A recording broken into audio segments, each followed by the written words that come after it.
CM na phongdokhiba wafam ga ekhoi mayam majority of the people na pamba wakhalon na do mahak na makhata na phongdokpam su thingnari boza mahak na phongdokliba wafam je kaino haibada CM nong no wasak lawkraba CM 𝐀𝐀𝐋𝐘𝐈𝐒 na phongdokpada ekhoi ahanba pandamdi santi purakpani relief camp ta leiriba nakal animaki IDP sing mayumda loina haninglaga marakta thatliba si kanano thidoktuna wari sanaraga santi purakna bo hotna minasi haiba wafamse maroina majority of the people kanglup animaki haidi ningai taunariba haiba tare conflict thoknariba kanglup animaki relief camp ta leiriba miyoi singse masa masa gi mayumda hanjin hanba aduga santi purakpa asisine mayamgi oiba pandam so aduga chamanana common point of view du da mahangna phongdok pirakli haiba tare baza maki wafam je da ekoina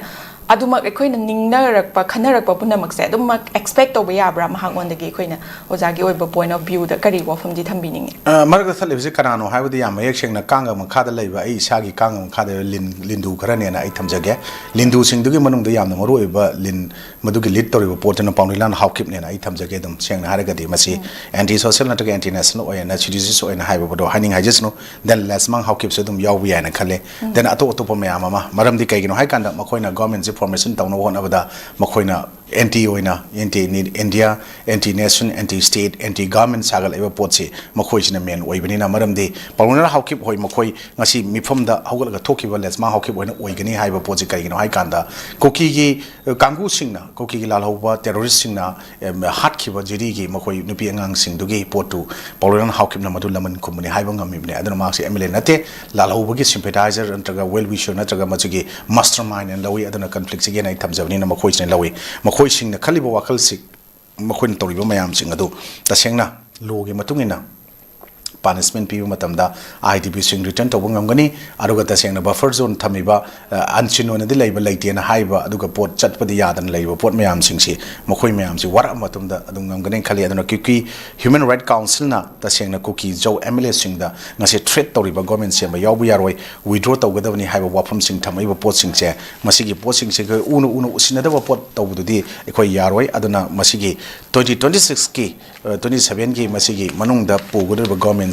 will be a very entertaining year and high the yam yeng with the lila ko mujam no idong male and high aduna LM khote na hangoi koi imphal da ta bangom gi do ngrang government gi wasak palak pada even bavan the actually post ne atoposu adu kari nim sakip je na ngamdri online daily live na so wahang ne aduna ikoina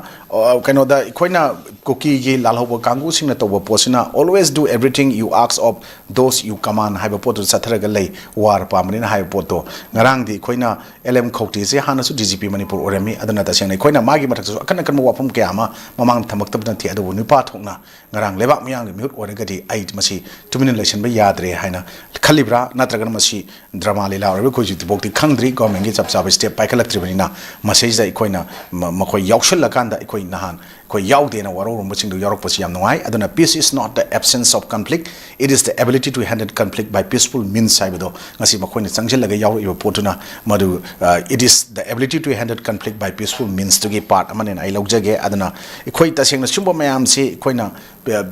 high kind of income people singa aduga nomu shuru nomu ga tan marak gi ani gi khenaba capitalist amadi politics highly workers singi marki jaga ama sagat na ba ikoi koki lalawu sing koki gi drug mafia cartel mayam amna satra ko pot mayam sing se masida ikoi na ngasi de ikoi lauraga laiba ngasi chu aduga manipur gi imphal mai wonda ngasi la aba thadau kanguna hek laur la bo thadau paite wifi ma mejo amadi jau sing se maside ikoi ta sing hai gadi indigenous people singi manung dum count to ya ba aduga homin kaminarakpa aduga ikoi gi so called huzik narco terrorist sing aduga ki terrorist armed group singa samnadaba kanguni ikoi thadau di kana haiba pot adugi pot mayam sing se ikoi na huzik masi ningshinga kanda ikoi cha sengna masi gi thabak anti national oiba anti democratic oiba unconstitutional oiba punish tawgudabni law of the land gi matung ina haiba se makoi myana thopira kanda amuksu elected representative singna makoi khanbiraga MLA are elected lawfully elected representative who are discharging their constitutional duties as a member of Manipur Legislative Assembly haibase masaki wakalda munna khandaba ngamak taragadi madugi critical juncture singche masi overtake taraga koi peaceful porokoda peaceful society mo oilakodi yam live poram oigani na itam janingi aduna swaida ekoina hojikti ekoina kanoda koi प्रजा मियामना तब कने यामना वाजबा लेंगाक अमा लाकना बैदमकता लेंगाक लेत्रकना वाजबा मयाम सिंगदो कोइ ngasi thi koi madu खितंगदी relief फंगपा हौरद्रा हाइबा पोट अमा थाजबा लई अदुना मरम मसिना अखोई मणिपुर खुंदारिबा खुनाई कुनसिदा लेमिनरिबा अखोई कोंगलु फारो फुरुप अखोईगी रिकॉग्नाइज ओरबा ट्राइब द कुंट्रा मरिनी अदुगा अपुनबददी अखोइना खेमचाना बदना कुंट्रा थ्रुगना फोंगतो एदु अखोइना फंगबददी कुंट्रा निपान निफु फौकी मनुंगदा अदुम मसा मसा मयाम थारगा लई हाइम त अदुगा सिगी फुरुप कांगलु खुदिमकी मिनिस्टर अमम पिबिदि ngam banate अदुबु मसिबु कोनसन्दुना पुन्ना चमिनबा ngamba अखोइगी फुरुप कांगलु सिंगी मनुंगदा अखोइगी डिसाइडिंग फैक्टर ओबदा ngasai मिटै पंगल gi singdasu mapam ko mathui leibinina bol lepi ba karai budi ohum gatani ka hawdaba mafam na ani ni punna manga chi gatani election dia maru yarba yawdaba mafam try pana musu leiru potsi gi yenga kanda ikoina Abdul Nasir hoi gumba yamna